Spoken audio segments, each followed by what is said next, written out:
At one point, when I was being coached, I was unhappy with the way things were happening in my company. And my coach said something to me, Mia, that was really hard for me to hear. She said, "Glenn, that's your fault." And I said, "What?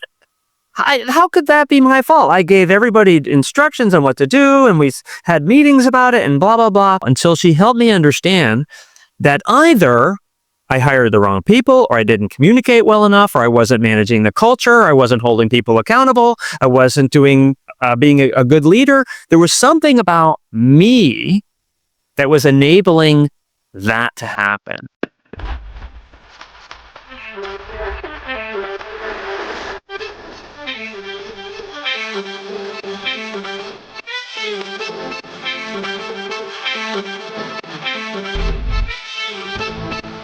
Welcome back, everyone, to the Founders Only podcast. Today, I am thrilled to welcome Glenn Gao.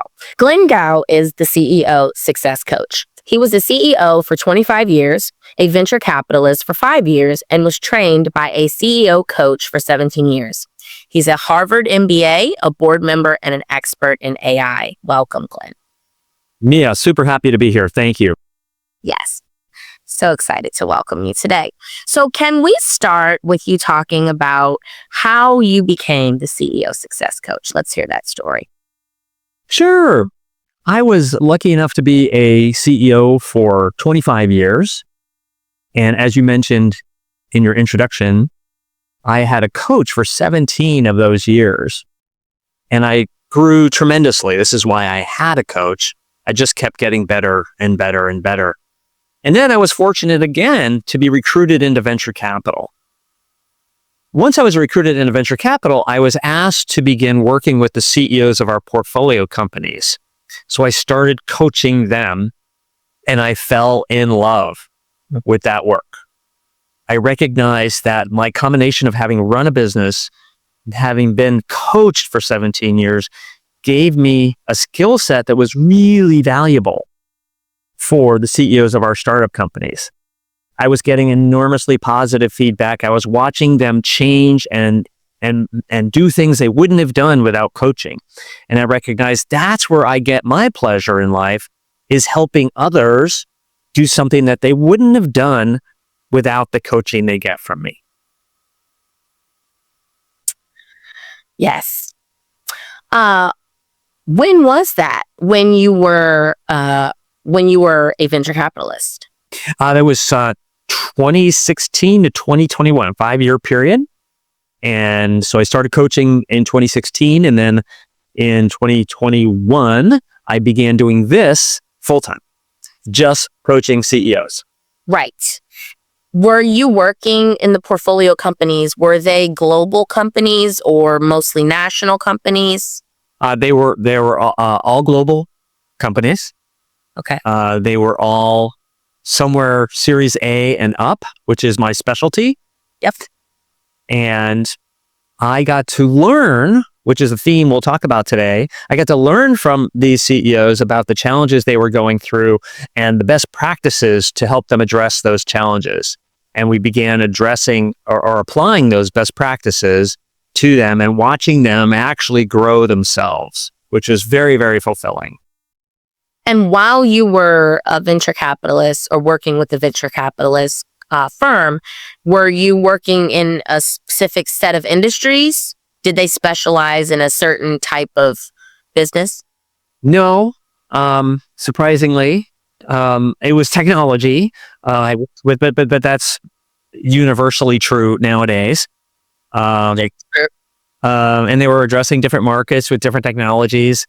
And what I learned, Mia, is that the expertise of a CEO doesn't matter whether we're going after a consumer market or a business market, whether we're deep in technology or we're more, let's say, consumer-oriented or hardware or software. The challenges that a CEO faces are universal. And what I learned from my role being a CEO, all of that was applicable. And that was a surprising discovery to me, but greatly beneficial to the CEOs I was coaching.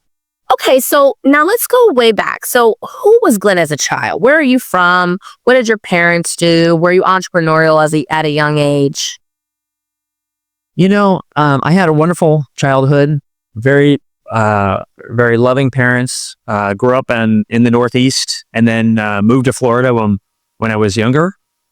But what I was that super curious child. I was the one who was always asking why, because I wanted to learn. I just wanted to learn about how the world works and why does that happen and how does that work. And what's really fascinating about that is I'm still the same person. And I get to learn every single time I'm interacting with one of my CEOs. I learn something from them. Mm-hmm. And what's great about that is I might get off a coaching call and hear about what someone just did in the area of fundraising. And then I'm going to get on the next coaching call and say, I'm not going to tell you who that CEO is, but I'm going to tell you what I just learned from them because they're doing something that's really working. We should look at that. And that's one of the best parts of my job is that I keep learning and sharing those learnings. So that's who I was as a child, someone who was super curious, wanted to understand how the world worked and apply best practices everywhere it was possible to do so. One of the things that we often talk about in this show is kind of looking at why entrepreneurs become entrepreneurs and that evolution from a child to an adult. Because I found over the years of doing this podcast now that there's kind of two buckets of entrepreneurs. There's the ones that were like me. I started my first business at age 7, selling postcards door to door in my neighborhood. And then there's others who had no idea they were going to be an entrepreneur until they were an adult and they stumbled upon a solution for a problem that they had themselves. And they decided, oh, well, if other people must have the same problem, and they grew their business from there. So which one are you? I'm the second one. Okay. And someone in the story I was telling you about, I had an opportunity to begin interacting with the CEOs of our portfolio companies. And I didn't know I was going to be a great coach. I didn't know there was a great need for CEO coaching, even though I had that. I didn't know it was something that every CEO could benefit from. I asked the question, Mia, of any CEO who's not sure whether or not they need a coach, why is it that every great athlete in the world has a coach? If they're at the top of their game, why do they have a coach? It's because they recognize a coach helps them become even better. And that's a powerful mindset that I encourage any CEO to have is how do you become even better? And a coach is one powerful way to do that. I agree very much, very much. What was the most transformational lesson you learned from being coached as a CEO for 17 years? And how does that shape your approach with clients today? At one point, when I was being coached, I was unhappy with the way things were happening in my company. And my coach said something to me, Mia, that was really hard for me to hear. She said, Glenn, that's your fault. And I said, what? How could that be my fault? I gave everybody instructions on what to do, and we had meetings about it, and blah, blah, blah. And she said, Glenn, that's your fault. And I kept denying it was my fault until she helped me understand that either I hired the wrong people, or I didn't communicate well enough, or I wasn't managing the culture, or I wasn't holding people accountable, I wasn't being a good leader. There was something about me that was enabling that to happen. And while that was painful to acknowledge, it was the most powerful thing for me to recognize that everything I do, as a CEO, everything I do, everything I say, the way I do things, the way I say things matter.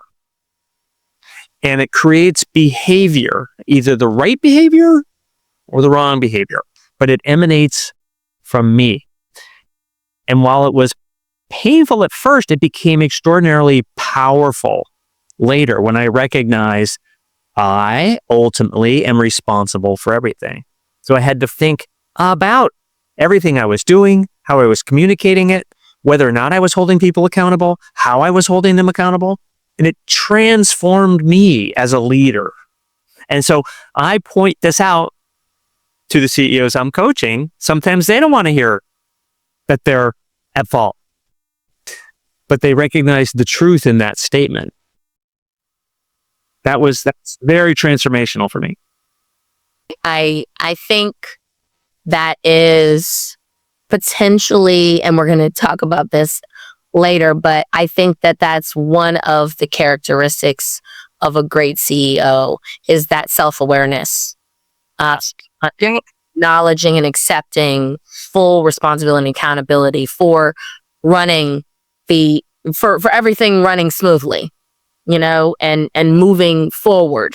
If it's not moving forward, then you are the captain, you are the general, so to speak. So you have to look at what you're doing first. I'm curious, when you first start working with a new client CEO, do you mention this story or this idea very, very early? Or do you find that you mention it when it comes up? Like when they come to you with a moment like you had with your coach, is that when you generally say this? Or because I would think that if it were me, I may say it in the very beginning to say, just so you understand how I view CEOs and their leadership and their responsibility and accountability for running the business. This is what I think. What do you think about that? So every CEO I work with has different needs. Mm-hmm. And so my approach is unique. It's bespoke. It is to focus on what is going to help that CEO the most in that moment. I think of myself as having this incredible tool belt of tools, and I'm going to pull out the right tool when I see an opportunity to apply it. But I don't know that one lesson I learned is applicable to this CEO at this moment. And so it just sits in my tool belt until I realize it's going to create change. That's ultimately my job, is to create change in the behavior of the CEO so they can be more powerful. They can be more impactful. They can be more positive. They can make change happen amongst their leaders. And so I'm going to bring it out when it fits, but only when it fits. Love that. That makes a lot of sense. I love that. What are the most common blind spots you see in startup founders? And what advice do you have to help them overcome those challenges? Well, I would say it's a recognition that their to-do list is too long, and that they don't recognize there's a way out of that. So when I was a CEO, my to-do list was 51 things long every day, because all those things had to get done. But I learned that I couldn't get 51 things done in a day or a week or even a quarter. And I had to choose what was most important. It was a very challenging exercise to acknowledge that today I'm only going to get 3 things done and 48 things are not going to get done. That was painful for me. And yet, by focusing on those things that are going to move the needle the most, whether it's because it's most strategic or it's most urgent, I'm going to get those things done. That enabled me to continually improve and grow the organization, and to become comfortable with a whole lot of things that aren't going to get done was another skill associated with this. And so every day, even now, I have to ask myself, am I focused on the things that matter the most? Mm-hmm. This is a conversation I have often with my CEOs, is how do we determine what's most important here? Because often people will be focused on something because it landed in their inbox or in their Slack channel, or someone said something snarky in a meeting, and they focus on these things because they show up, not because they're important. And so the blind spot is to say, one of your most valuable assets is your time. We have to manage it extraordinarily carefully. We have to ask the question of what is most important to me in the moment. Most important to me in the moment could be, I need to go meditate for half an hour. That might be the thing I know is going to give me the greatest results. Right. But it's making those choices, being fully intentional about those choices, and not allowing the outside world to choose what's important.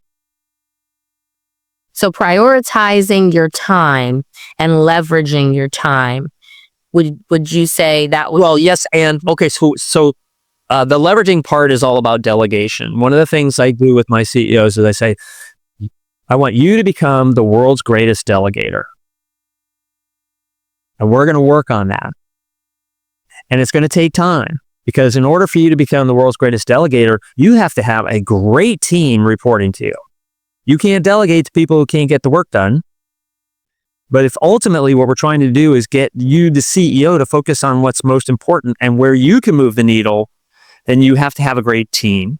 Then you're going to become a great delegator to that team. And there's a whole series of things we can do to ensure that your team is going to get done what you want to get done in the time you want to get that done, and hold people accountable to that. And so those are some of the key skill areas where, when I ask CEOs, how good are you at delegation? Most of them are pretty honest, and they don't rate themselves very highly. And that's great. Great, because that's an opportunity for that CEO to grow.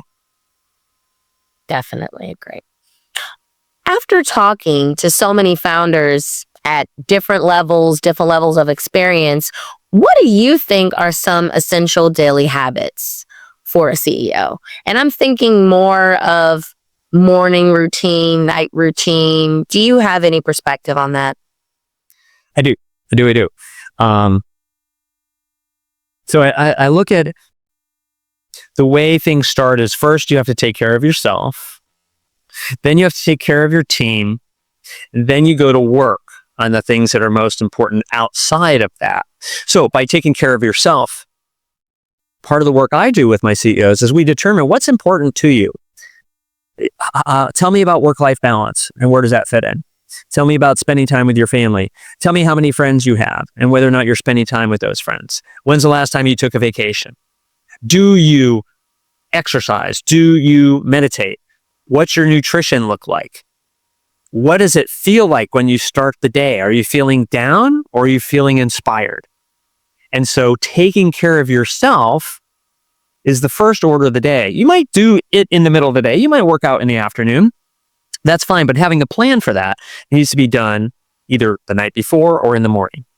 Best time to do it for most people is early morning, whatever it is that's going to get you prepared for that day. Then you want to ask yourself, as a CEO, my greatest leverage point is my leadership team. How do I ensure that they are doing the same thing? They are feeling the same way. If I had a leadership team that wakes up in the morning depressed and unhappy, they're not going to be great performers that day. So how do I help them get to a place where they're performing at their highest level? And it's my job to do that. It's only then that I can go look at, okay, what are the things we've decided are important now where I can have an impact? Let's say it's investor relations or whatever the case may be. Now I'm going to go focus on that. But I've taken care of the most important things first. You mentioned work-life balance, and I know this is a concept that a lot of people are talking about now and questioning if it's really a thing. Do you believe that work-life balance is achievable? 100%. Okay. Tell me more. Well, right now, I work 20 hours a week, and I really don't want to work more than that.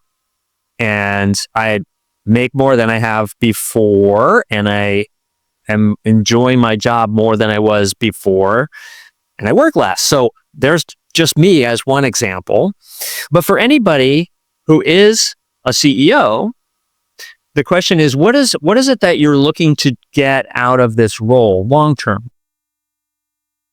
And in the moment, it might feel like I have enormous pressure from my investors. We're behind on the numbers. I have to go hire the right people. I'm going to feel a lot of pressure. So the way I think about this is, if you are a type A performance-driven person, then in fact, having balance is going to help you perform at a higher level. There's a performance curve that starts to decline if you didn't get enough sleep, if you didn't eat well, if you haven't talked to your friends in 3 months. You actually decline. You might put in more hours, but you're not getting more out of it. Mm-hmm. So what I believe is that fundamentally having time to relax or do something fun or do something that is outside of the realm of work enables you to come back into the work environment and be a rock star. That's how work-life balance really works.